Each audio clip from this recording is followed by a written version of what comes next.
Hello friends, welcome to my channel. Today's topic is cascading style sheets in HTML. A cascading style sheet is a code that specifies formatting based on styles. You can store the CSS code in the head section of the web page to which you want it to apply, or you can store it in a separate file with a .css extension. You can also place a style directly within an individual tag if desired. A style sheet is a composite set of style rules written in a specified format. The set of rules instruct to the browser how to present the HTML document. Style define how to display HTML document.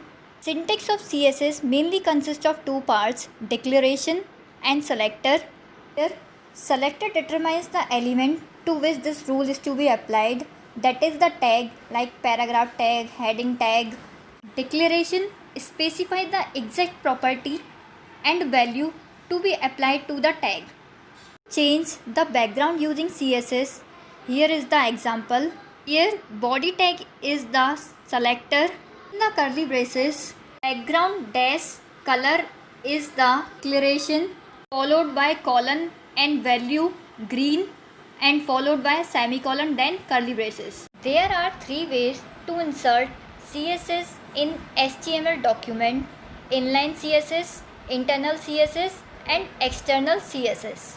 Inline CSS, it is used to apply CSS on a single tag and written inside the HTML coding inside the tag on which we want to apply CSS. Here in this example, inside the paragraph tag, style attribute is used followed by the property and a value in it. Here, welcome CSS will be displayed in pink color in a web browser as a output.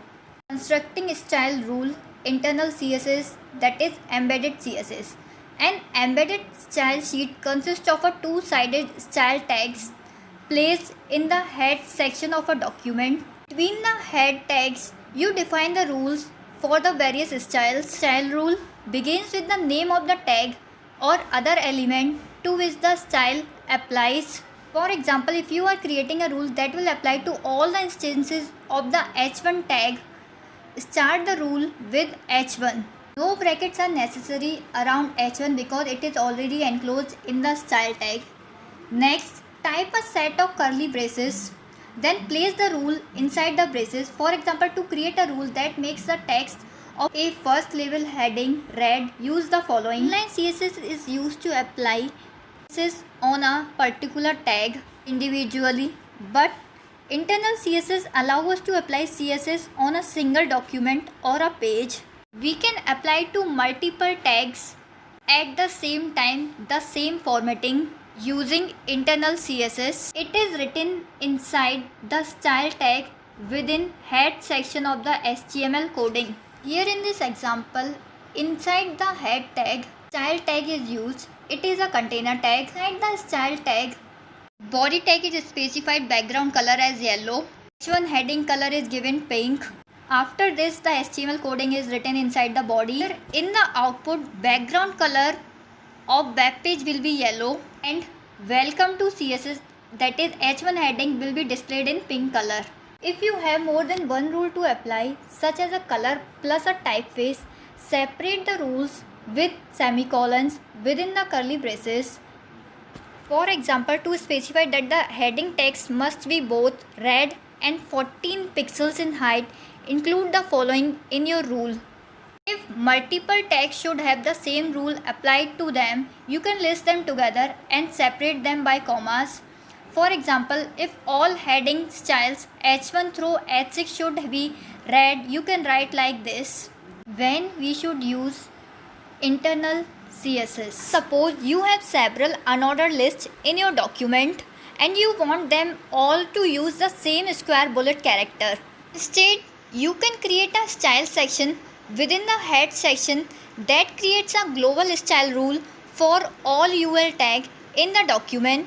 The style section might look like this. You could type the style attribute into the opening UL tag for each one, but that's a lot of work. Don't worry about the line breaks. They are simply a means of making your code more readable.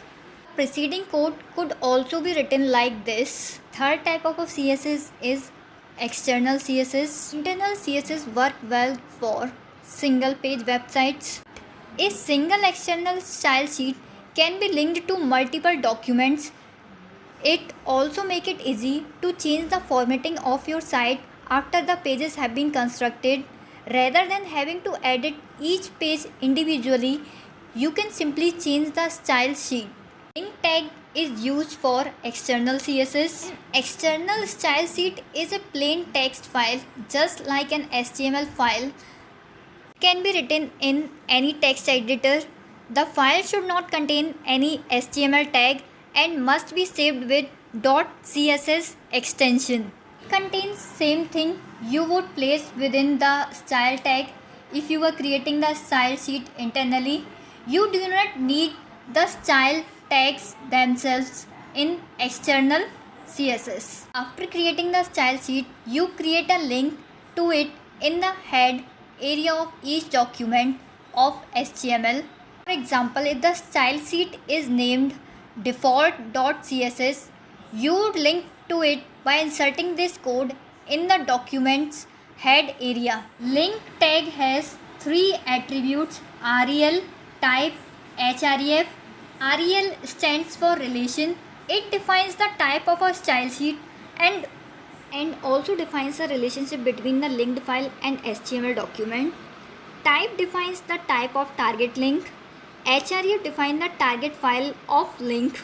For example, first external CSS document is being made and define the attributes. It is saved with name style.css. Notice here that style tag attribute is not used here. Now the external CSS document is being included in the HTML document using style.css file name.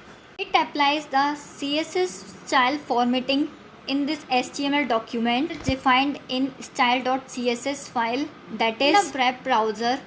Will display background color as blue and heading color pink, that is this is heading will be displayed in pink color in a web browser. Thanks for watching it.